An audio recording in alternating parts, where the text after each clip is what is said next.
Okay, Eli, you heard the president 3 weeks ago. You heard his national security advisor yesterday. Has the U.S. just moved the goalposts, moved the president's red line?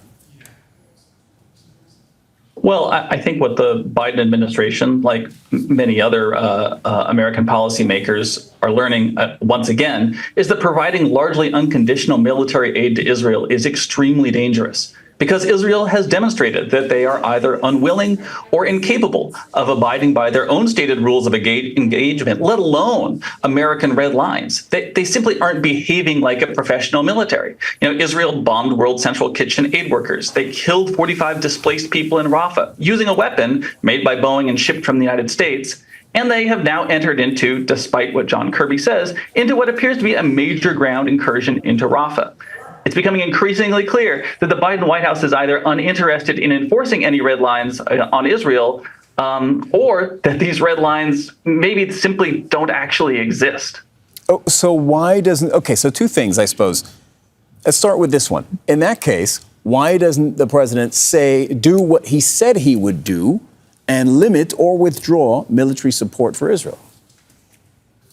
Look, I think they are loath to undertake an action like that, or to even acknowledge that their red lines have been crossed. And, I think there are probably two reasons that are fairly consistent, but certainly one can quibble about how well thought out they are. I think on the domestic political front, there is a fear of offending voters and donors coming into what's a really hotly contested American presidential election. But there's also the strategic reason that undergirds this, and which is very consistent across administrations, of doubling down on what is arguably a failed strategy of, embracing the Israelis, embracing Netanyahu closely, with the belief that by doing so, one can influence their decision making. Now, once again, it's hard to show how that's actually played out here in a way that could justify that theory or that strategy or make one want to continue pursuing it. But it certainly seems to be a persuasive argument for many policymakers. But just as a matter of logic, then, if Biden doesn't actually want to limit U.S. military support for Israel, why did he say he would? It creates an immediate credibility issue.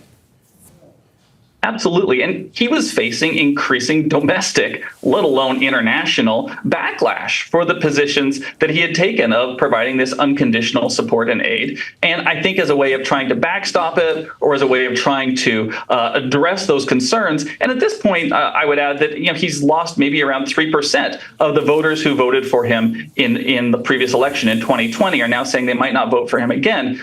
That could be pretty decisive in swing states. So he's looking to do something, to say something. And I think that's where the making statements about the potential for freezing weapons sales, for holding them up. Indeed, they did hold up some weapons transfers that had been scheduled to occur, plays into it. They kind of want to have it both ways. And unfortunately, by having it both ways, they might not make anyone happy. Okay, so you've kind of addressed this next point, but I think there's a little bit more meat on that bone, is how much do Americans actually care about what's happening in Rafah? And I assume that's something that's very, that's a question Biden must be asking himself. Look, when you look at polling of what drives American votes in elections, foreign policy tends to be pretty low. That said, this is looking to be a razor-thin presidential election. You have swing states where a small percentage of votes may actually determine the outcome for the entire country for the election. So I think in this case, it could matter a great deal, even if actually where it stacks up in terms of voter issues is relatively low. This is really a hot button issue for the administration. It's incredibly divisive within the United States. It's incredibly divisive within likely Democratic voters. It's incredibly divisive within the donor base but Joe Biden needs to raise the estimated $1 billion that one needs now to run a presidential campaign in this country. So I think he's facing a lot of competing interests, a lot of competing needs. And unfortunately, I'm not sure if the outcome we're getting is actually beneficial for U.S. national security or advances American interests in the world, let alone helps protect innocent people in Rafah. Okay, Eli Clifton, Senior Advisor at the Quincy Institute for Responsible Statecraft. Thank you very much for your time today. Thanks for having me. At least 2 Palestinians have been killed in an Israeli airstrike on a home in Jabalia in northern Gaza. Attacks have intensified there for weeks after Israeli forces re-entered the north, saying Hamas had regrouped there. Muath al-Kahlout reports from Jabalia. It's obvious that the Israeli ground operation in northern Gaza Strip is not over yet for 16 days, as the Israeli forces keep advancing in the central areas of northern Gaza Strip. The Israeli forces have a full military control over Jabalia refugee camp, Sheikh Zayed and Mashrou' Beit Lahia. In addition to Al-Fallujah is under heavy artillery and aerial attacks right now.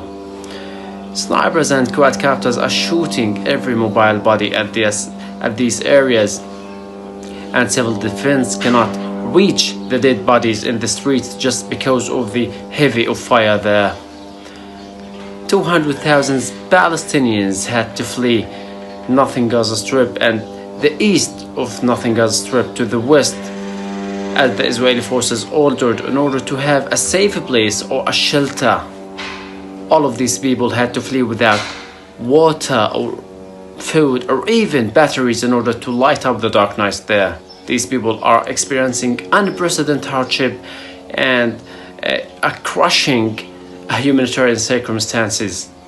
And when it comes to food here, famine, storms and hit northern Gaza again, as nothing enters the territory for a very long time. And people here are asking when this will end. Make sure to subscribe to our channel to get the latest news from Al Jazeera.